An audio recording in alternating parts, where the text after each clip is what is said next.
tinanggalan nila ako ng karapatan eh. Parang bigla nilang tinuldukan na pero pwedeng magtrabaho abroad. Ginawa ka ng lumpo habang buhay mo. Kasi always na ako x-ray, clear naman. Bakit sa kanila lang? Pero hindi naman siya cancerous, hindi siya dangerous, hindi naman nakakahawa. Bakit unfit ako kung hindi naman siya nakakahawa? Lahat po ng medical ko, nakapasa ako. Pero pagdating ko sa x-ray, dyan na ako bumagsak. Depressed talaga ako niyan. Lahat kami halos, puro ganon, baga ang tama. Ang lusog-lusog ko, bigla ako nagkasakit. I hate issuing unfit certificates. I hate it so much. Walang medical clinic sa buong mundo na gusto mag-unfit. Walang doktor na gustong mag-deliver ng bad news sa pasyente. Ang problema sa DMW at DOH, alam na nila ang problema.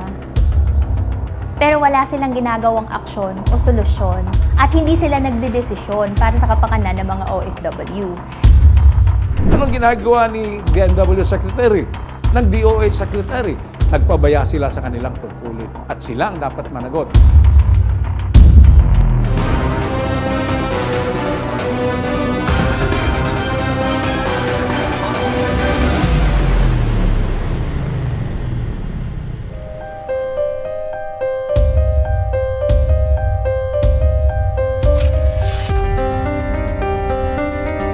Ikaw ba ay may peklat sa baga? Dulot ng mga sakit tulad ng tuberculosis o pneumonia. Kung gumaling ka na at nagpaplanong magtrabaho sa ibang bansa, pag-isipang mabuti at huwag magpadalos-dalos dahil baka matulad ka sa mga OFW na hindi na nakapag-abroad dahil idineklarang unfit to work. Hindi na mabilang ng bitag ang mga iniimbestigahang kaso mula sa mga overseas Filipino workers na idineklarang unfit to work ng mga medical clinic. Si Maricel Piedad, si Ronald Cuajao at si Joan Holampong pare-parehas na isyuhan ng unfit to work medical certificate matapos sumailalim sa medical examination. Clinic na yon, dala yung papel na ginawa ng agency ko. Ayaw nila akong permahan, sir, kasi may sakit daw po ako sa baga. Ito sa LGO, ang sinasabi nila. Kasi po ako po ay nagpa-medical noong May 3, tapos po ang naging resulta po doon, naging unfit po ako. Taong 2015, tumatak sa publiko ang investigasyong ginawa ng bitag sa kaso ng balik manggagawa na si Racel Rojas. Hindi nakabalik ng bansang Taiwan si Racel para magtrabaho matapos ideklarang unfit to work ng St. Peter Paul Clinic.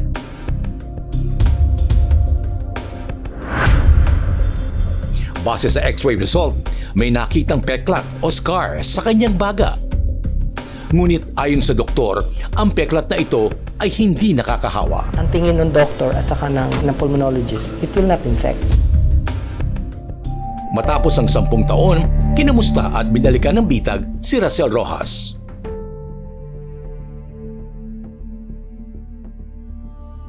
Pagka naalala ko siya, nagalit na galit ako sa St. Peter Paul talaga. Kasi dapat makakaalis ako. Alam ko makakaalis ako, makakapaghanap buhay pa ako. Tapos bigla nila akong tatanggalan ng karapatan na makapaghanap buhay ulit. Tinanggal nila sa akin yun. Pero may buhay na buhay kang gigising ng umaga, magana ka, masaya ka, na gusto maghahanap buhay ka. Tapos pagkadating mo dun sa may St. Peter Paul na yun, ginawa ka ng lumpo habang buhay mo. Ang ginawa pa nila, tinabilang nila na ipipit to work nila. Pero ang nangyari parang pinending nila ako sa agency. Kung talagang pinit to work ako at yung job order nandiyan pa sa akin, nakaalis sana ako. Yun, nalungkot ako nung time na hindi na nga pala ako makakaalis. Tapos yung tatay ko pa nung may sakit nung umuwi ako. Ako lang din yung tumutulong din sa kanila. Malaki pagsisisi ko doon pagdating sa tatay ko. Kasi mahal na mahal ko yung tatay ko eh. Ibig sabihin kung nakabalik ako, napagamot ko sana, di ba? Tinanggalan nila ako ng ng karapatan eh. Parang bigla nilang tinuldukan na pwedeng trabaho abroad. Na-trauma ako kaya hindi na ako nag-apply ulit. Dahil alam ko, baka gano'n na naman yung gawin nila sa akin. Pilit ko na nga siyang hinayaan ko na ako eh. Hanggang ngayon, na nandito ako after 10 years, dahil na naman dyan sa may unfit to work. Ito na naman, di ba, meron na naman pala. Makalipas sa isang dekada, ang problemang dinanas ni Rosel noon ay pinagdadaanan pa rin na madaming OFWs ngayon.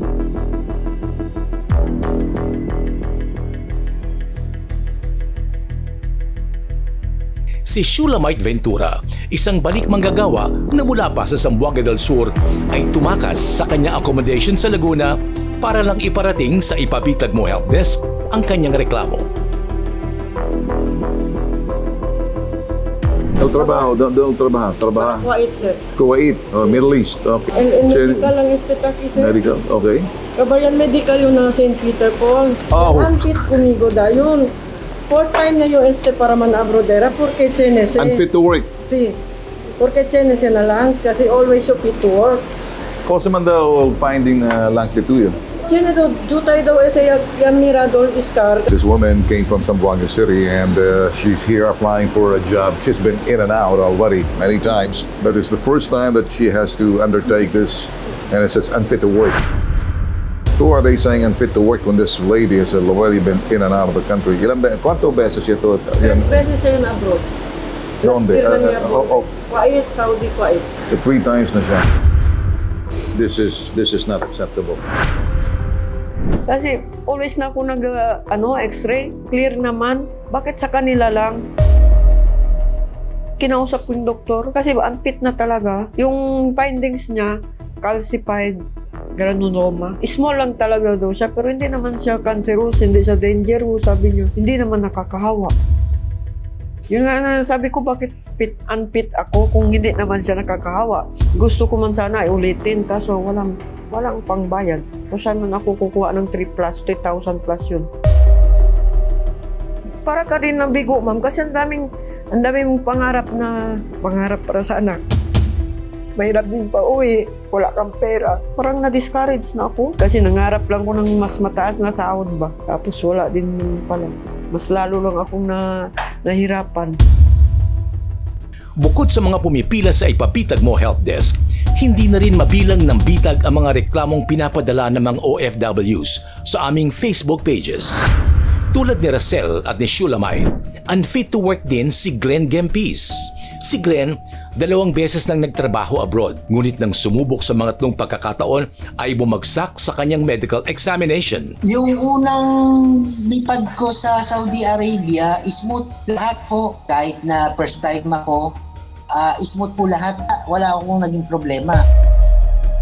Kahit na yung sa second time ko sa Abu Dhabi, ganun pa rin po. Mas lalong smooth. 2023, nagkaroon ako ng chance nga na mag-apply ulit pabalik ng Abu Dhabi. Ang sabi sa akin ni agency, St. Peter Clinic sa Malate. Sabi nila, marami nagsasabi na ingat ka dyan. May issue yan, maraming issue yan, yung St. Peter na yan. Pinaliwala ko.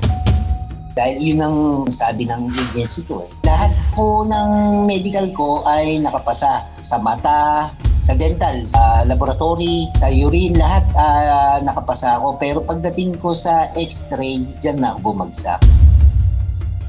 Ang resulta ng x-ray ko is may scar daw po ako sa baga. Depressed talaga ako niyan. Ang lusog-lusog ko, bigla ako nagkasakit. Ikaw sa sarili mo, alam mo na yung resulta na wala ka naman sakit, bigla ka magkakaroon ng sakit. Parang ang nangyayari po kasi kung mapili ka lang nila, yun na. Kung mapili ka nila na magkakaroon ka ng sakit, yun na. Ganun po ang nangyari, ganun po kami pinahirapan niyang clinic na yan. Masusing pinag-aralan at pinagplanuhan ng Bitag Investigative Team, katuwangang IBMI NGO, ang mga susunod na hakbang para tugunan ang kalbaryo ng mga OFW kapag dinideklara silang unfit to work. Dahil nadawit muli ang St. Peter Paul Clinic sa pag-issue ng mga unfit to work certificate sa mga OFWs, sila ang unang tinungo ng bitag. Tulad noon, marami pa rin mga OFW ang nakapila sa labas ng St. Peter Paul Clinic. Karamihan mula pa sa malalayong probinsya, nakikipagsapalaran para lang sa pangarap na makapagtrabaho sa ibang bansa. Sa loob ng clinic, humarap sa bitag si Dr. Ava Maria Sanchez. Pumayag ito sa imbitasyong makuha ang kanilang panig, ngunit mas gusto nilang sa bitag headquarters gawin ng interview.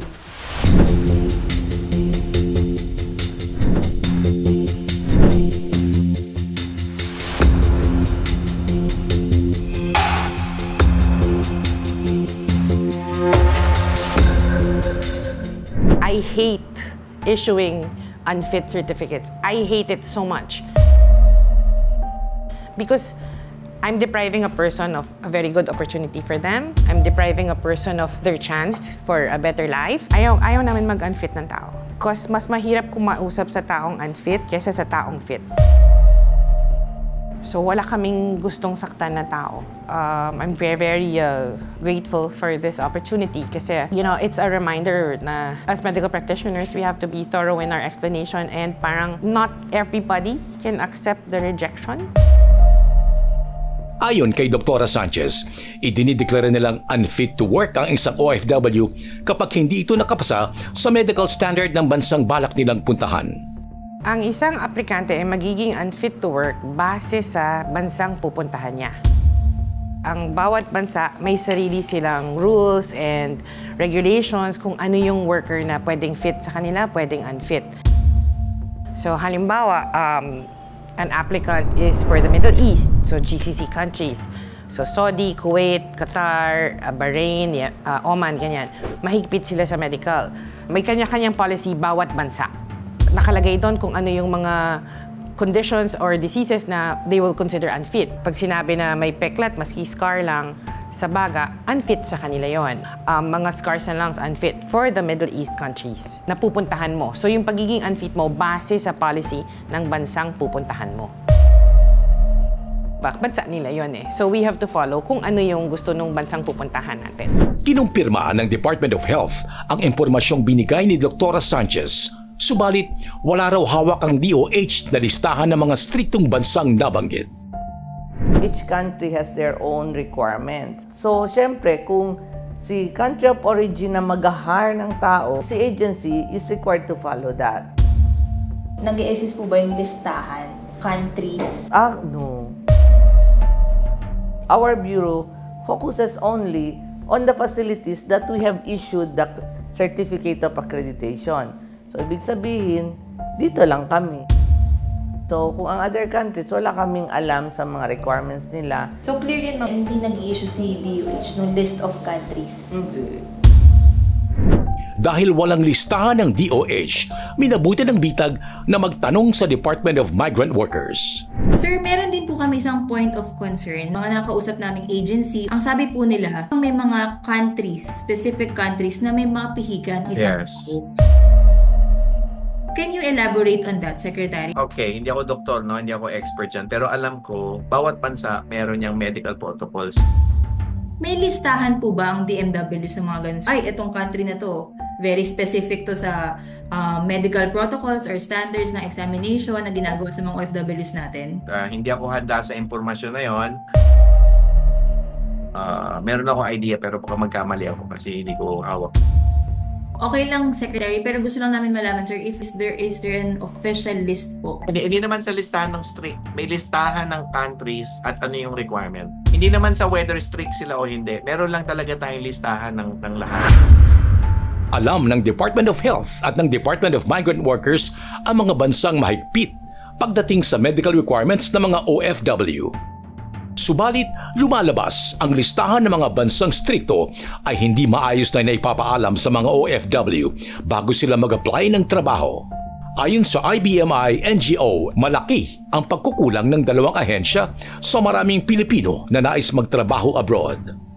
Ang problema sa DMW at DOH, alam na nila ang problema. Pero wala silang ginagawang aksyon o solusyon at hindi sila nagdedesisyon para sa kapakanan ng mga OFW. Kung merong listahan o disclaimer na inilabas ang DMW or even the DOH, may choice agad yung mga OFW where to go at kung tutuloy pa ba sila. Kasi from the start na malaman nila na meron silang problema sa baga at hindi sila pwede dun sa mga strict countries, alam na nila kung anong gagawin nila.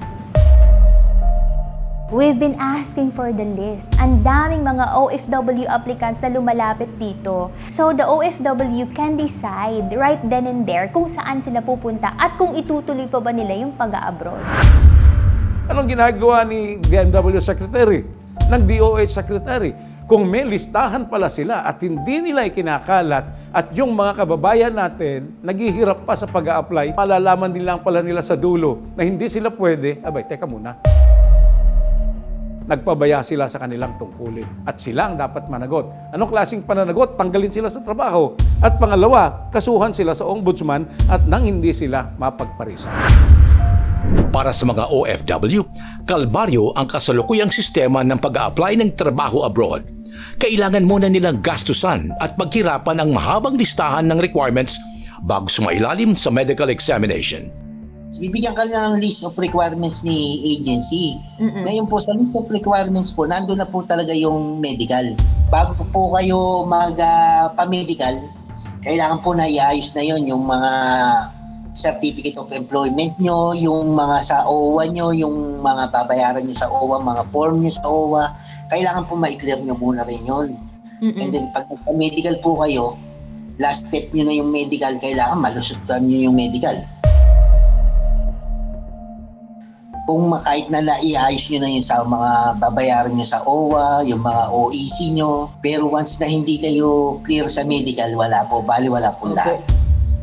Ayon sa DMW rules, kaya yan bandang huli kasi napili na siya doon sa ibang requirement o kwalifikasyon, pasado na siya dapat lahat doon, na nagustuhan na siya ng employer, pinili na siya, bago ba man siya mag-medical testing. Ang problema kung antimano mo, mahirapan tayong kumbinsihin yung employer magbayad. Kasi nga naman, hindi pa ako sigurado kung tatanggapin ko yung tao na yan kung may sapat pa siyang kakayahan. And pasado ba siya sa interview? Pwede kung sa pwede, pero mas mahirapan tayong kumbinsihin ng employer na magbayad upfront. So malamang sa malamang, ang pagbabayad din yung worker. Pag inuna mo, pag inantimano. Well, I think the problem is the DMW processes. Bakit hindi na lang unahin sana yung medical examination bago pa sila gumastos? Siguro, the DMW should evaluate it and flip the process. Bakit kailangan mo siyang ilagay sa number 10? Kung game changer yung medical examination, bakit hindi na lang gawing number 1? Para sa start pa lang, the OFW can decide. They have a choice if they wanna continue going abroad or kung titigil na ba sila kasi alam nila sa sarili nila na hindi sila pwede dun sa mga bansa na gusto nilang puntahan. It's about time for them to check, to evaluate that, re-examine the process. Baka kasi alam na ng DMW ang problema pero nagbibingi-bingihan lang sila. And that's sad for the OFW applicants. Ayon sa DMW, posibleng mauna ang medical exam para sa mga aplikanteng OFW, ngunit kailangan daw nila ng panahon at karagdagang pondo. Bigyan nyo kami ng 1 to 2 years. Mas-set up natin yan. Kasi ang tanong nga doon yung budget. Ang gobyerno ang sasagot sa medical examination. Malaking pondo nga naman itong mangyayari rito. Okay, so talagang aabuti ng taon. Pero teka muna. Abay, magkano po ba ang inintrega sa atin nitong mga OFWs na nagtrabaho? Magkano ang bilyones pesos o bilyones dolyares ang kanilang iniremit sa ating bansa at siya ngayong dahilan kaya tayo hindi lumulubog pang ekonomiya? Kung ganito pala ang nagagawa ng mga OFWs sa atin, nakakatulong ng malaki sa pagsusulong ng ekonomiya, bakit ba hindi naman tingnan ng gobyerno man lang? So tinatawag nating makabagong bayani kasi sila nagliligtas sa atin in real time sa aktual na kapanahunan dahil sa pera na pinapadala na rito sa bansa. Bakit ba ito lang hindi man lang maasikaso ng gobyerno? Gagastos ba sila ng daang milyon para magkaroon ng medical examination yung ating mga kababayan? magkano lang yung gagastusin nila? 8,000, 9,000, 10,000 doon sa naunang ipinagkaloob sa atin itong mga OFWs? Abay, konsiderasyon naman. Hindi yan pagtrato ng parang bayani. Pagtrato yan parang pulubi. Bilang OFW, as balik manggagawa, sa totoo lang, hindi naman kami talaga napapansin. Hindi po kami pansin ng gobyerno dahil nga po, wala pa kami pinapasok na pera eh. Napapansin lang po kami pagka nandun na kami. Kaya lang po, anong nangyayari? Pagbalik manggagawa ka, ikaw ang kagawa ng paraan para sa sarili mo. Hindi kami napapansin eh. Nananawagan ako sa gobyerno natin na sana mapansin nyo kami. Hindi lang po ako, marami pa po na nangungutang lang para lang magmakapagtrabaho sa ibang bansa, makatulong sa pamilya. Sana po matulungan nyo kami. Ang ibig sabihin nito, kaya may nakakarating sa atin dito dahil wala silang makitang solusyon sa iba. At itong mga nakakarating sa atin dito, sa totoo lang, maliit na porsyento. Pero sila ang nagiging tinig ng lahat ng iba pang OFW. Pero itong isyong ito, kailangang matugunan dahil kumakatawan ito hindi sa kukunting bilang, kundi sa pangkalahatang karapakanan ng milyon-milyong mga Pilipinong OFW. Pakikiusap po tayo dito sa mga opisyales ng gobyerno, sa Department of Migrant Workers Affairs at ang Department of Health. Maliwanag po na may pagpapabaya ang inyong mga tanggapan. Gusto ba ni Kakdak? Gusto ba ni Herbosa na ang iiwanan nilang legasiya para sa mga susunod na pinuno ng kanilang mga tanggapan yung legasiya ng mga pinunong hindi kumilos upang ang malaking sektor na nagbibigay ng pagsulong ng ekonomiya ng bansa ay kanilang napabayaan? Huwag naman po. Actually, the DMW's mandate is to protect the welfare of the OFW. Kung meron mang isang sangay ng pamahalaan na magpoprotekta sa kapakanan ng mga OFW, DMW yun. Ang problema, ang DMW para silang bingi o nagbibingi-bingihan, tulog o nagtutulog-tulugan. Kaya ang mga OFW, nararamdaman nila na parang they are not taken care of. Hindi sila pinapakinggan, hindi sila inuunawa, at hindi sila inaalagaan. Since we are advocating for the welfare of the OFW at lahat ng mga lumalapit dito, kung kinakailangang sulatan ang DMW about it, na magkaroon ng amendment at ipakita sa kanila yung mga sumbong ng mga totoong tao, totoong sumbong, totoong reklamo ng mga taong lumalapit dito, we will do that. If we need to be the bridge at kailangan pumunta sa tanggapan nila para kausapin sila, we will do that. Magbabantay po ang IBNI NGO sa problemang ito, sa kasong ito na matagal na pong problema ng mga OFW applicants.